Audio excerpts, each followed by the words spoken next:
Bismillahirrahmanirrahim.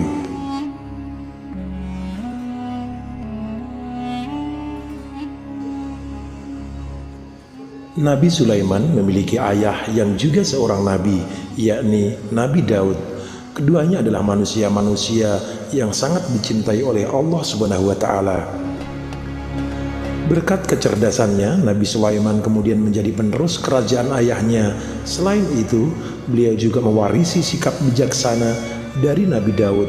Dengan perpaduan tersebut, Nabi Sulaiman alaihissalam mampu memiliki dan berkuasa di dalam sebuah kerajaan yang luar biasa. Salah satu teladan dari Nabi Sulaiman alaihissalam adalah sikap rendah hati, pintar, jujur, dan tidak memiliki sifat sombong. Allah Subhanahu wa Ta'ala menganugerahkan Nabi Sulaiman dengan mukjizat yang tidak dimiliki oleh nabi lain.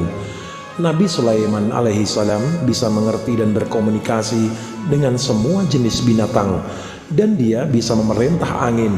Selain itu, beliau juga bisa melihat jin dan bahkan juga bisa memerintah mereka.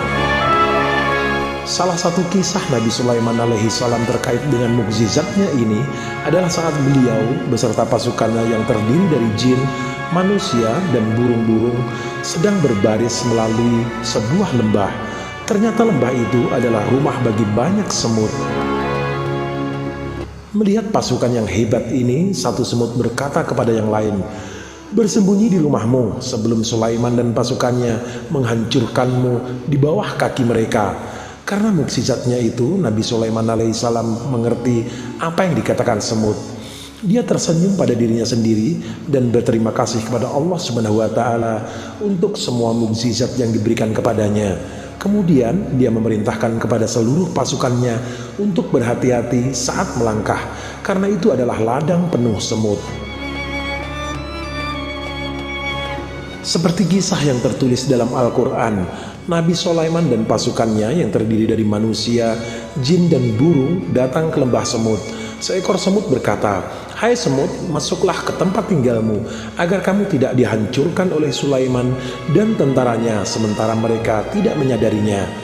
Maka Sulaiman tersenyum geli dengan ucapannya dan berkata, "Ya Tuhanku, izinkan aku untuk mensyukuri nikmat-Mu yang telah Engkau berikan kepadaku dan kepada kedua orang tua, dan untuk melakukan kebajikan yang Engkau ridhoi.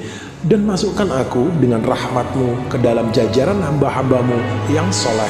Quran Surat An-Naml ayat 18 dan 19. Al-Quran juga menceritakan banyak kisah Nabi Sulaiman. Salah satu hal yang paling dicintainya adalah Masjid Al-Aqsa. Masjid yang pertama kali dibangun oleh Nabi Adam ini kemudian dibangun kembali oleh Nabi Ibrahim setelah ratusan tahun. Setelah beberapa generasi, masjid tersebut kembali runtuh. Ketika Nabi Daud menjadi Raja Yerusalem, ia mulai membangun kembali Masjid Al-Aqsa, tetapi meninggal dunia sebelum selesai membangun kembali masjid tersebut. Kemudian Nabi Sulaiman dan pasukannya melanjutkan pekerjaan ayahnya tersebut. Saat dalam proses membangun kembali masjid tersebut, Nabi Sulaiman membuat doa khusus kepada Allah Subhanahu wa Ta'ala dan meminta 3 hal, yakni beliau meminta untuk menjadi bijak sehingga keputusan apapun yang dia buat di antara orang-orang yang sedang berdebat, Allah Subhanahu wa Ta'ala akan tetap menyukainya. Kedua, meminta kerajaan yang tidak dimiliki oleh siapapun sebelum atau sesudahnya.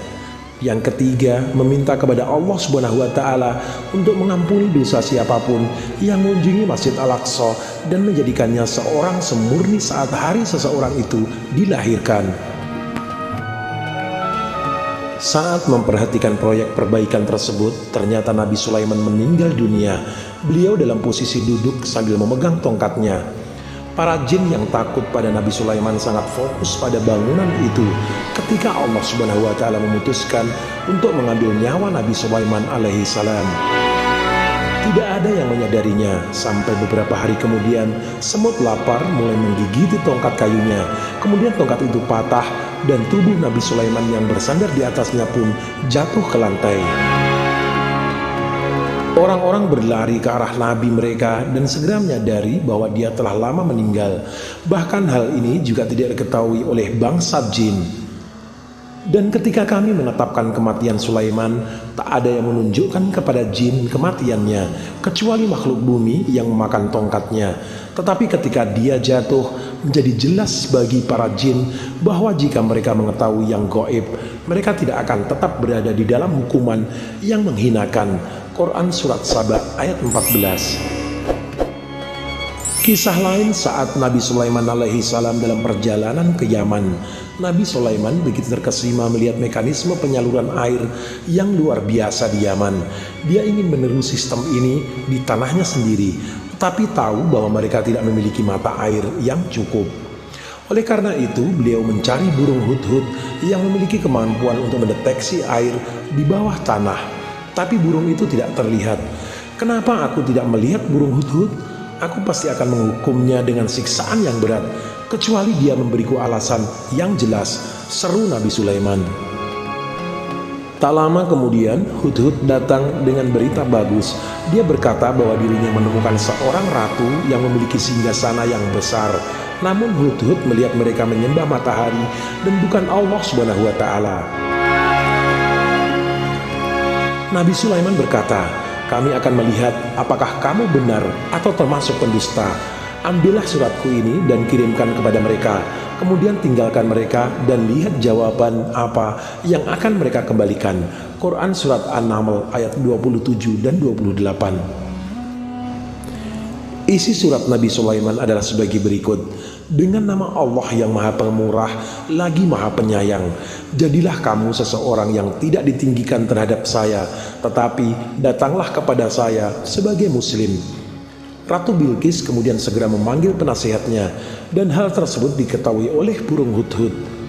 Mereka akhirnya memutuskan untuk mengirim beberapa hadiah berharga melalui utusannya, yang juga bisa membawa kembali informasi tentang tentara Nabi Sulaiman, karena Ratu Bilqis mengetahui bahwa kekuatan pasukan Nabi Sulaiman tidak sebanding dengan pasukannya. Nabi Sulaiman alaihissalam kemudian menunjukkan kekuatan pasukannya saat utusan pembawa hadiah tersebut datang. Pasukan tersebut terdiri dari manusia, jin, dan juga binatang seperti singa dan harimau, dan juga burung. Utusan tersebut memang tercengang dengan ukuran dan keragaman pasukan itu. Setelah melihat itu, utusan pun kembali dan mengabarkan semua hal yang mereka temui di wilayah kerajaan Nabi Sulaiman. Kemudian Ratu Bilqis memutuskan untuk bertemu langsung dengan Sulaiman bersama para pejabatnya. Setelah menerima berita ini, Nabi Sulaiman alaihissalam memutuskan untuk menunjukkan kepada Ratu Bilqis dan pejabatnya kekuatan serta mukjizat yang dianugerahkan kepadanya oleh Allah Subhanahu wa Ta'ala. Dia bertanya kepada pasukannya, "Apakah di antara kalian ada yang mampu memindahkan kerajaan Bilqis sebelum pasukan mereka datang?" Kemudian ada satu jin yang menyanggupi membawa tahta Bilqis yang berjarak 2000 mil ke hadapan Nabi Sulaiman hanya dalam sepersekian detik.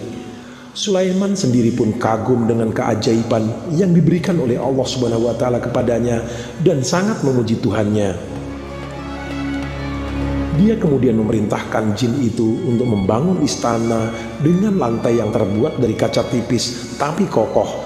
Di bawahnya mengalir sungai-sungai. Ketika Bilqis tiba, singgasananya langsung menarik perhatiannya. Melihat reaksinya, Nabi Sulaiman bertanya, "Apakah tahtamu seperti ini?" Ketika Ratu Bilqis hendak masuk, dia mengira lantai kaca itu adalah air. Dia pun mengangkat roknya, namun dijelaskan bahwa itu hanyalah lantai kaca biasa dan dialiri air di bawahnya. Ratu Bilqis pun tersipu malu akan perbuatannya tersebut. Ratu Bilqis menyaksikan sendiri kebijaksanaan dan kerendahan hati Nabi Sulaiman bersama dengan kekuatannya yang begitu besar dan menerimanya sebagai utusan Allah Subhanahu wa Ta'ala. Kemudian Ratu Bilqis bertaubat dan memeluk Islam bersama dengan bangsanya.